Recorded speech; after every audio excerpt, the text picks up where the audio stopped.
It's a great honor, actually, for me to be here to kick off this first of what I hope will be many Connected Health conferences here at Penn Medicine. The term Connected Health, about 8 years ago, I sat with my team and we were addressing this dilemma that we called ourselves at that time Partners Telemedicine, and we really just didn't think that adequately described at a headline level what we do. So we went through a series of exercises and we came up with this term Connected Health, and it's helped us a great deal. In 2006, we changed our name to Center for Connected Health, which was probably one of the best things we did in that 20-year span that I've been involved. But the ripple effect of the term through the industry has been a particularly exciting thing for us as well. So it is very special for me to be here and tell you about what we've done at our center. I would hazard a guess that one of the main reasons we're here at this point in history, because as Bill hinted, some of this stuff is not new.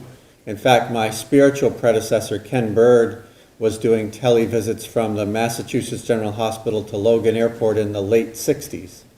And there were people doing this kind of work in the NASA programs even before that. So what really is different? Well, I think what's different has to do with this notion of how we're going to be paid differently. Now, I learned last night at dinner and this morning that here in Philadelphia, it's not quite as dramatic as it is in Massachusetts. So you have your choice. You can think that we're in Massachusetts a bunch of liberal wingnuts or the harbingers of the way you're all going to be paid. You decide, but we are at risk everywhere in Massachusetts now. We're a pioneer ACO, and we're at risk with all of our insurers. And that is it's not a hyperbole to say that turns our world upside down, because everything that we formerly viewed as a revenue source becomes a potential cost when the top line is fixed. And everything that was once a cost becomes a potential point for efficiency gain, which really leads us to rethink how we deliver care. And it is a time for connected health. So we see a whole new set of buzzwords in our meetings, whether it be ACOs or patient-centered medical home, health information exchange, and of course bundled payments. And all of this new milieu of thinking about healthcare delivery has created this opportunity for connected health, because it delivers care where the patient is, when the patient needs it, independent of traditional healthcare environments. And we're freed of the restriction that the only way we could get paid for something was if you came into the office. So our center is about 20 years old. We've gone through a number of iterations. We're fundamentally about moving the adoption of this concept of connected health forward. And by connected health, we really mean the idea of care provided continuously to patients outside of traditional care settings. Not in the office, not in the hospital, but as a core continuous function in your life. That's our vision and our goal. And we are happy to be growing as we get there. We're now about 50 individuals at a center which maps into our IT organization at Partners. Partners is a delivery system in Boston anchored by Harvard's two largest teaching hospitals, the Brigham and Women's and the Massachusetts General Hospital, and comprises a cradle-to-grave delivery system including home care, non-acute, community hospitals, academic centers. More recently, we acquired a health plan. The whole thing rolls up to about $10 billion a year in turnover, so it's a significantly sized organization. And we provide care to approximately 40% of the citizens of Eastern Massachusetts on a given day.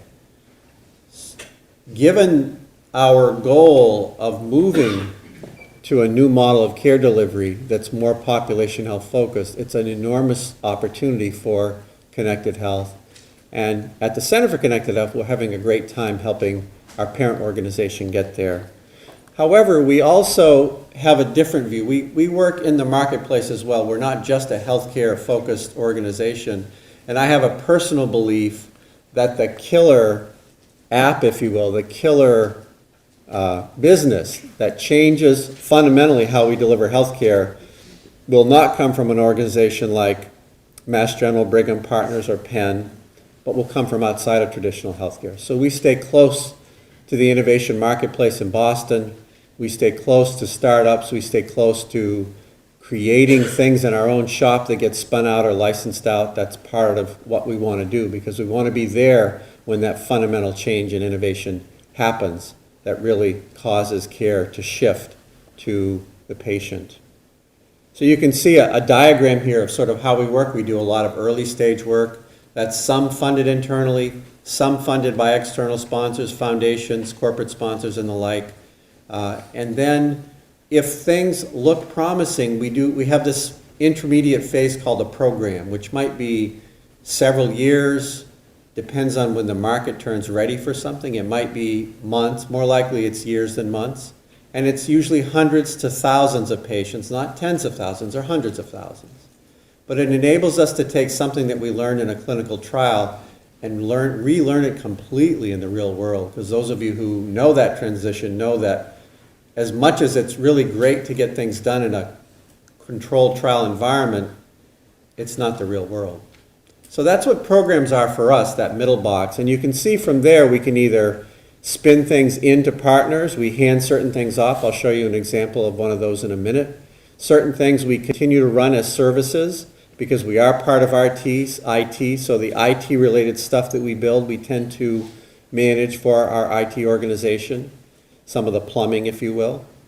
And then we can hand things off externally as well by either spin out or license out, and I'll show you an example of that. In fact, this is an example of a company we spun out of our center about 3 years ago now. And the reason was they took what we had done. I'll show you some examples of connected health programs that we have developed.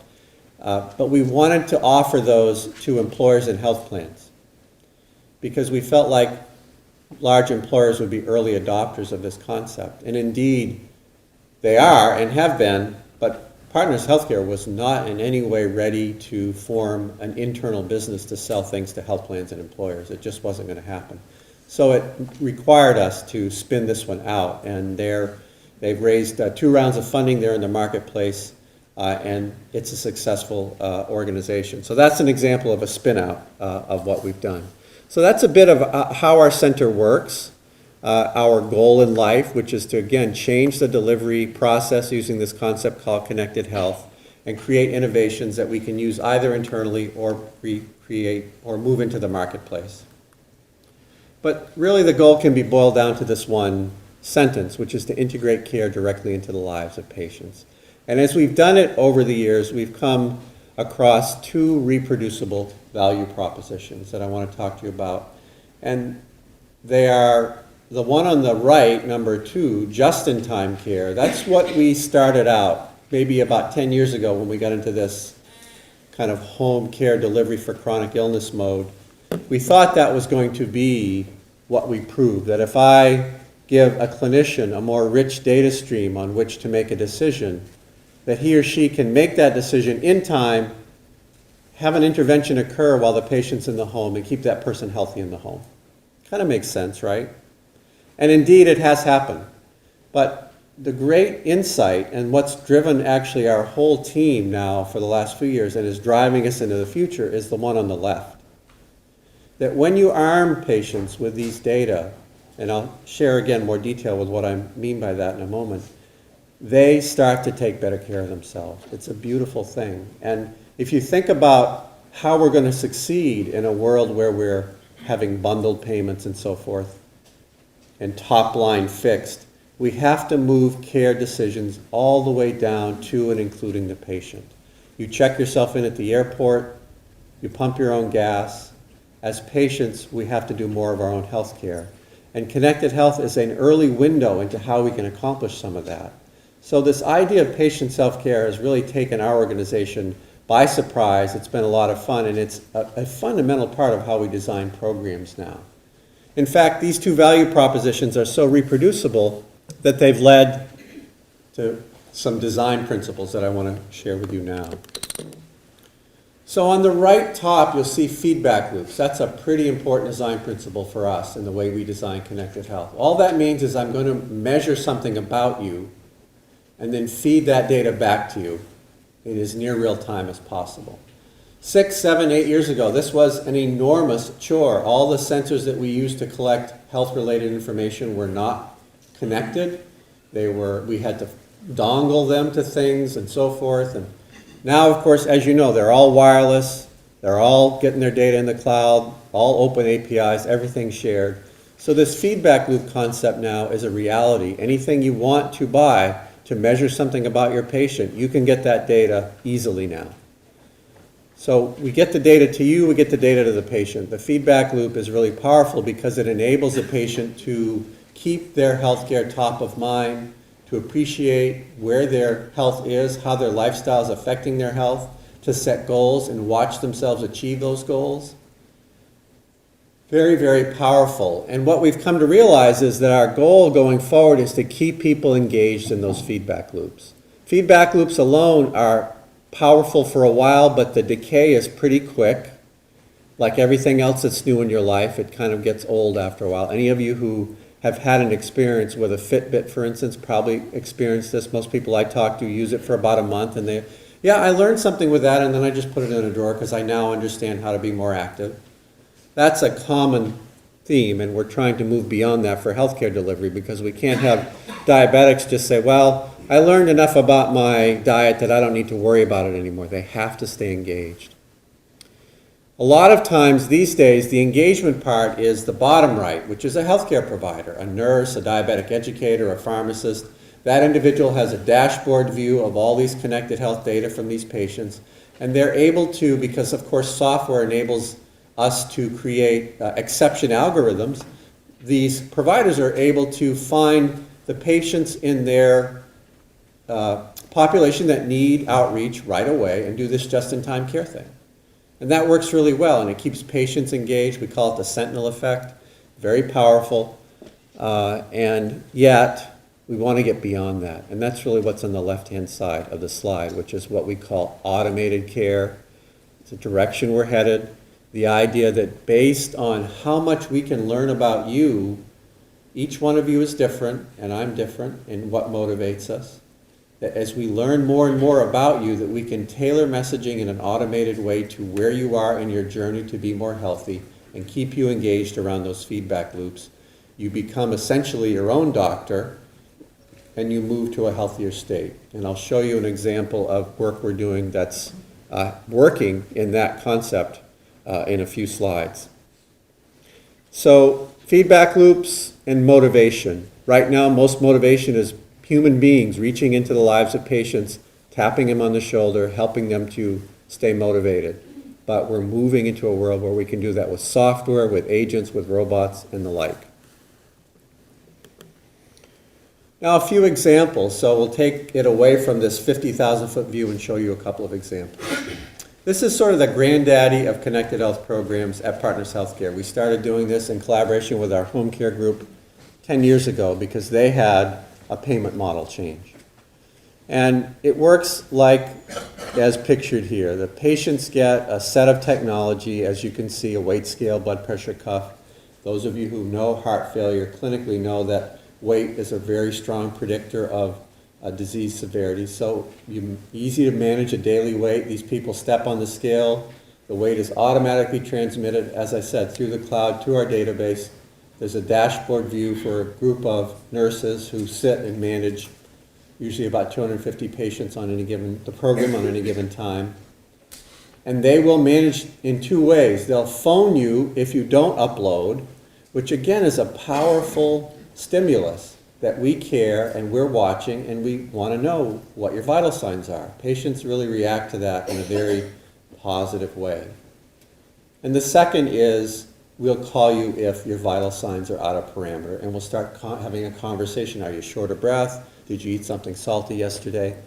This leads to this phenomenon that I mentioned earlier called patient self-care. These patients become in line and they start to keep themselves out of the hospital. And you can see the headline data here, 50% drop in readmissions. And this is the more detailed view of that same data, which is on the top, all-cause readmissions, on the bottom, heart failure-related readmissions over a year's period of time following the intervention, which is a 4-month intervention, and then for a year prior to the intervention.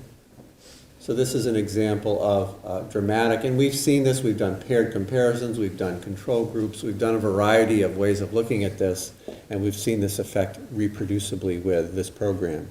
So we're quite pleased. This program is an example of one, when I showed you the diagram earlier, that we're moving off now from the center to operational teams to make this a mainstream part of care delivery for our high-risk patients at Partners Healthcare that are in this population health management cohort that we're tracking because we're under risk. So that's kind of the journey that we see a lot of these programs going through eventually. Quickly, I'll say a word or two about diabetes and blood pressure, because now that you understand the concepts, just-in-time care, patient self-care, these things start to feel kind of repetitive. The ROI on these is different because it's not about keeping people out of the hospital, it's about keeping them healthier so they avoid long-term complications.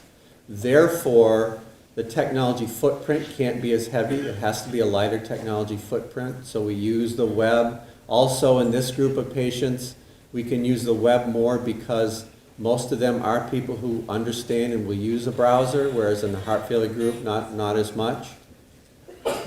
So we tailor this so the feedback loop goes over a website. The upload is through this device on the bottom right, and it's one of several that are on the market now to do this, these home hub devices that connect sensors into and get their data into the cloud. Some sensors go directly to the cloud through 3G chips. It's actually quite a rapidly evolving environment, but as I said, almost everything that's made now can get its data out of the sensor pretty easily and into the cloud. And then we feed that back. And you can see the high-level results for these two programs as well, which are both quite positive. What we joke about our diabetes program, say, gosh, if it were a drug, it would be a blockbuster. But it's not, and people, that's another kind of interesting thing, is how people think about these interventions compared to therapeutics. But let me show you a little bit more data on both of those two programs. So this one I like a lot. This is diabetes data. And what you're seeing here is drop in A1C on the bar graph as a function of the amount of uploading these patients do. So this tells you two things, two insights here. One is that in connected health, the measurement tool is part of the intervention. So if we want to know how engaged these patients are, we know how often they're measuring their glucose and uploading it. You might tell them you got to check your sugar twice a day. This tells you how they're actually doing it. And it's, again, a powerful tool for you as a clinician to engage them around adherence. The second, though, is the graph shows quite clearly that the more people upload, the better they do. The more engaged they are with a connected health tool, the better their outcomes.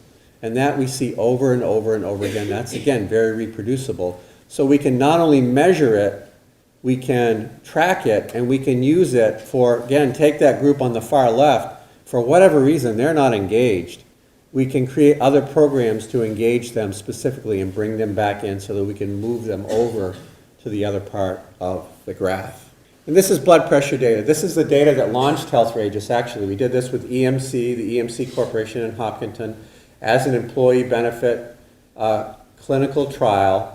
And the intervention was a blood pressure cuff and some automated messaging. If you think about blood pressure, it's a good one to start automated messaging with, because if it's high, you get a certain kind of message. If it's low, you get a certain kind of message. If it's trending low, you can give them congratulatory messaging, etc. Very easy to create algorithms around blood pressure. And we did that, and it worked. EMC said, we're happy with it. We'd like to buy it now. Partners was flat-footed. Nobody was in place to sell this, so we created the company. But you can see from this clinical trial data that in both cases the intervention, one is a systolic drop of 10 millimeters, the other is a diastolic drop of 5. In both cases the intervention did statistically better than the control group here. So these programs appear to work. They appear to have solid outcomes-based data behind them. And indeed, hypertension and diabetes are now on what I call the launching pad for our population health management folks to move them into the mainstream in the next year or two. That's where we are with those two programs. So that's a bit about how we develop programs, how we internalize them. So Bill mentioned mobile as a hot spot and 100,000 apps. I mean, you all know the hyperbole around mobile, and if any of you know Gartner's hype cycle, it's at the top of the hype cycle right now. How do we cut through that clutter? How do we deliver meaningful mobile health to patients? And it's changing, but for several years, our team has been focused on text messaging as a tool. It's not sexy, it's kind of boring, but it's cheap and it scales well, and it really gets to everyone who has a mobile phone. When we checked a couple years ago, smartphone adoption amongst our patients was about 10%. And indeed, you all perhaps know this, but one clue here is that chronically ill people use technology differently. You have to bring the solution to them. So we relied on this more banal method of care delivery. And you can see all the topics that we've done this in. I don't have time to go through all of them, but I wanted to use one example as a springboard into a discussion of where we're headed with this whole customized behavior change methodology. And to give you an example of a software tool that we've created that we're now in the process of licensing out. And that's this. It's called Text to Move. This study is being run as a clinical trial. It's run on type 2 diabetics. As they are enrolled, they take a 5-question survey, which is designed for us to learn their readiness to change based on the trans-theoretical model. As many of you probably know, there are many different ways to look at the psychology of motivation. We happen to choose this one, and we're not a particular proponent of any of them, but in this case, we used this model. Then we give them all a smart pedometer, which you see pictured here on the left-hand side in the middle. Again, many of them available. We chose one from a company called FitLinks. The way this works is when they pass by their computer, it automatically collects their steps and moves them into the cloud. It's what we call a wear and forget sensor. So we have their step data coming into our database all the time. They don't have to do a thing. And then we know something about their home, their location. This is so that our software algorithm doesn't send them coupons for Whole Foods when they live in a food desert or something stupid like that.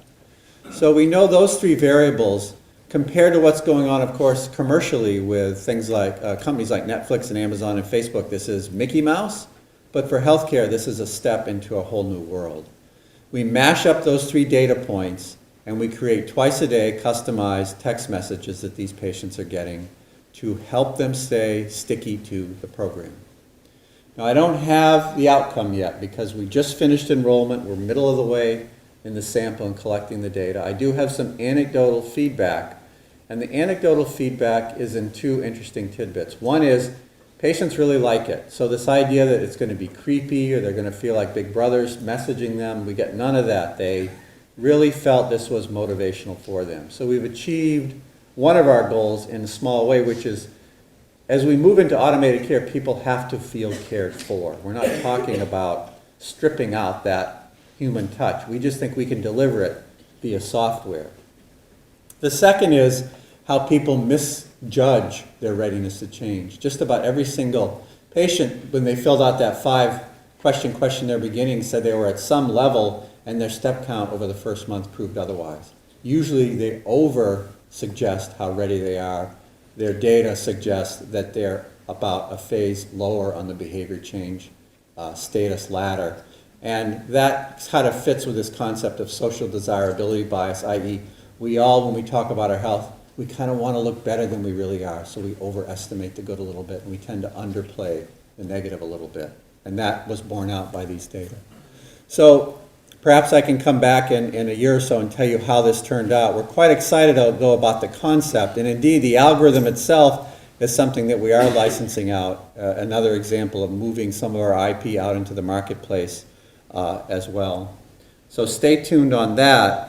And that's, again, a springboard for how I want to finish up by just sharing what I think the future of this whole industry is, and that involves the integration of genetic information. So Bill mentioned Stanford. This is Mike Snyder. He's the chief of genetics at Stanford. He is a recognized leader in the field of personalized medicine. And several years back did something I consider a bold and courageous thing. He had his own genome sequenced by his team because he wanted to learn what his risks were. So that generates a riskogram. The way it works is that the lozenge shows the risk of the population. If there's a line to the left, that means this person is at less risk. If there's a line to the right, they're at greater risk. And I've circled type 2 diabetes because that's what the story is about. And indeed, I have not met Michael Snyder, but I gather he's a relatively trim guy, not someone you'd look at and say he's headed for type 2 diabetes. This was a big surprise to him. So think about that, and what would you do if you learned that you were at risk for type 2 diabetes? Now, a lot of, or many of you, I'm guessing, some of you track your activity using something like a Fitbit or a Nike Fuel Band. Does anyone here track their glucose who isn't a diabetic? So if you track your glucose and you're not a diabetic, I'm not so sure that's a hot idea, but that's what this guy started doing.